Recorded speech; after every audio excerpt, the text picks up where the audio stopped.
Welcome, Nicole. So glad to have you today with us. Good morning. Thank you for having me today. Well, we're excited to be partnering with you. Tell us about the Gifts of Hope project that we at 700 Club Canada are being partners with. Who is it for, and what are your hopes for this coming Christmas? Awesome. I'm so happy to talk about this. Gifts of Hope is actually one of our most joy filled programs that we run throughout the year at Union Gospel Mission. We have the unique privilege of really coming together and connecting with between 225 and 250 families each year and 150 single folks and seniors to really deliver them hampers and carts filled with Christmas presents, filled with gift cards and grocery Wow. cards. Yeah, we really want to provide autonomy for those families as well. And so previously we may have provided groceries like to them, but what we're doing now is actually putting the gift cards for grocery stores into the hampers because we know that each family might have a slightly different tradition than other families. And Christmas is meant to be meaningful, filled with tradition and love. And we really want people to feel seen and to know that their traditions matter as well.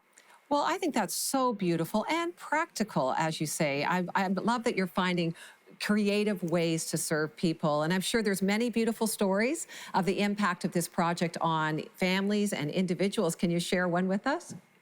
Oh, I would love to. Um, as you know, 2021 has just been an incredibly tough year for everybody. It's been really tough for our communities as well. They've experienced everything from a really deadly heat dome this summer to Right. loss of jobs to increasing homelessness to COVID-19 continuing and now a very deadly drug supply leading to more loss of lives.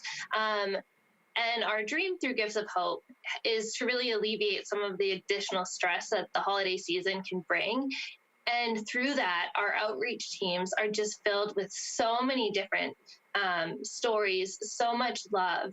And one of my favorite stories that I recently heard from one of our outreach workers, he goes and delivers hampers year over year. And he says that the outpouring of love that he receives when he goes to deliver the hampers is just incredible and enormous and almost indescribable. People will be waiting at the door with hot tea, with hot chocolate. They'll start to cry because they feel seen, they feel remembered, they're valued. And his all-time favorite was that they went to knock on this door and they knew it was a family of small kids. They had wrapped some presents for, younger children. And this little girl opens the door. She's bright-eyed, and she's Oh. so excited for them to be there.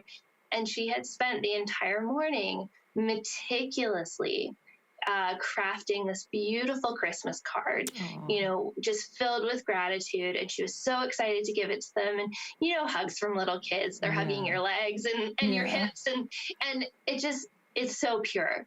And they were just so astounded by how much love she gave to them that they kept that card and they actually keep it in their office throughout the year to kind of keep the Gifts of Hope feeling alive and to Yeah. just know that what is being done is so meaningful. Mm. Um, and yeah, that's just my favorite story personally. Beautiful. And I know our donors, they really, so many of them love getting to feel like they're doing something so Yeah. meaningful. Yeah. We know that Christmas doesn't come from a store, but Yeah. it is so meaningful to have Yeah. so many people involved from donors to staff to the families.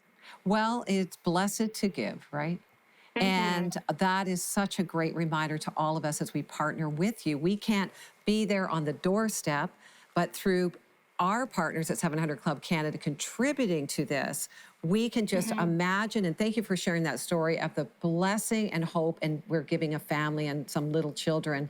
What are the challenges that your ministry is seeing with the people they're serving, and how could we pray for you in this time?